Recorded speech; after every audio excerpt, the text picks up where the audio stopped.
Assalamualaikum warahmatullahi wabarakatuh. Saya Eminus SPD, calon guru penggerak angkatan 11 Pekanbaru. Tempat tugas saya di SD 105 Pekanbaru. Dan video ini adalah koneksi antar materi modul 2.1 pembelajaran berdiferensiasi. Kemudian saya akan menjelaskan apa itu pembelajaran diferensiasi.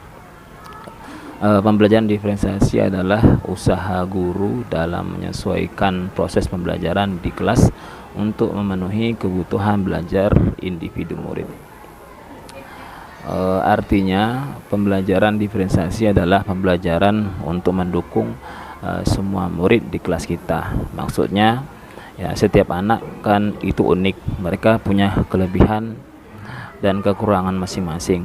Begitu pula dengan minat, gaya belajar, kebiasaan, pola pikir, kemampuan literasi dan lain-lain pasti berbeda. Nah, di sini diperlukan usaha dari guru untuk dapat memenuhi kebutuhan belajar murid yang berbeda-beda agar mereka merasa nyaman saat belajar di kelas dan tentunya tujuan pembelajaran dapat dicapai. Lalu bagaimana ya cara untuk dapat melaksanakan pembelajaran berdiferensiasi di kelas?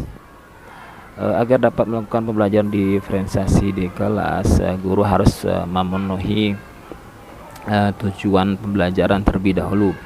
Selanjutnya mengetahui dan merespon kebutuhan belajar murid dan menciptakan lingkungan belajar yang mengundang murid untuk belajar dan melakukan manajemen kelas yang efektif dan melakukan penilaian yang berkelanjutan. Berkaitan dengan kebutuhan belajar murid, guru harus memahami 3 aspek berikut ini. Yang pertama yaitu kesiapan belajar murid atau yang disebut dengan readiness. Kesiapan belajar murid mengharuskan guru untuk menilai pengetahuan awal dan menentukan apa yang telah murid ketahui dan di mana murid itu berada. Yang kedua itu minat murid. Setiap anak ini pasti berbeda-beda minatnya, dan salah satu motivator penting bagi murid untuk terlibat aktif dan dalam proses pembelajaran di kelas. Yang ketiga adalah profil belajar murid.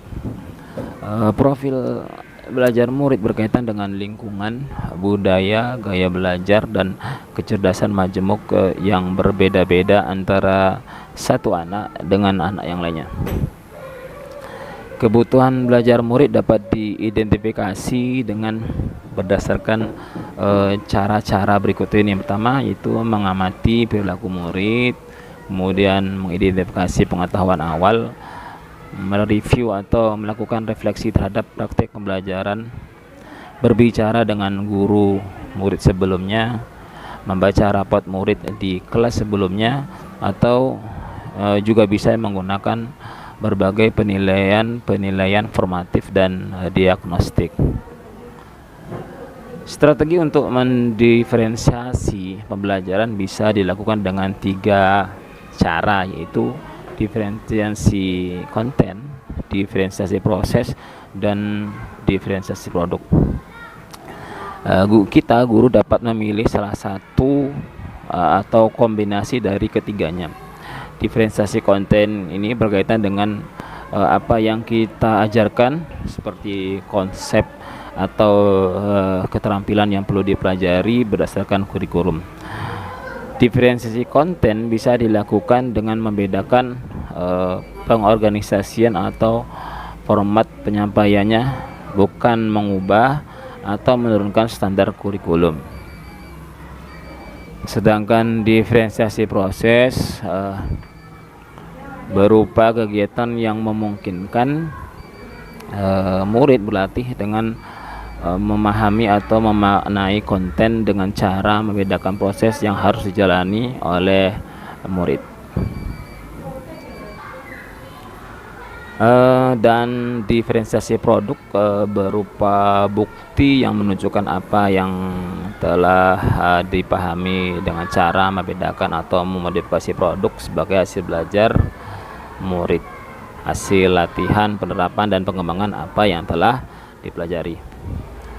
Kemudian adakah kaitan antara modul pembelajaran dengan pembelajaran diferensiasi dengan modul-modul yang lain? Tentu saja ada. Untuk dapat melakukan pembelajaran berdiferensiasi, maka guru harus berusaha memenuhi kebutuhan belajar anak sesuai dengan kodrat alam dan juga kodrat zaman yang berdasarkan filosofi Ghadar Dewantara. Dalam melakukan pembelajaran diferensiasi, seorang guru penggerak harus berpihak pada murid, reflektif, mandiri, kolaboratif, dan juga inovatif untuk dapat menciptakan pembelajaran diferensiasi agar dapat memenuhi kebutuhan murid. Dengan demikian, seorang guru penggerak dapat mewujudkan kepemimpinan murid dengan menuntun murid merdeka belajar. Hal ini sesuai dengan nilai dan peran guru penggerak. Selanjutnya, pembelajaran berdiferensiasi ini dapat menjadi salah satu strategi untuk mewujudkan visi guru penggerak yang berpihak pada murid. Dan dalam pelaksanaan pembelajaran diferensiasi, tentu antara guru dan murid harus ada kesepakatan kelas terlebih dahulu agar proses pembelajaran dapat berjalan dengan baik sesuai dengan nilai-nilai budaya positif. Demikian pemaparan koneksi antar materi modul 2.1. Semoga dapat diterima pemaparan saya. Terima kasih. Salam dan bahagia, Guru Bergerak Indonesia Jaya. Wassalamualaikum warahmatullahi wabarakatuh.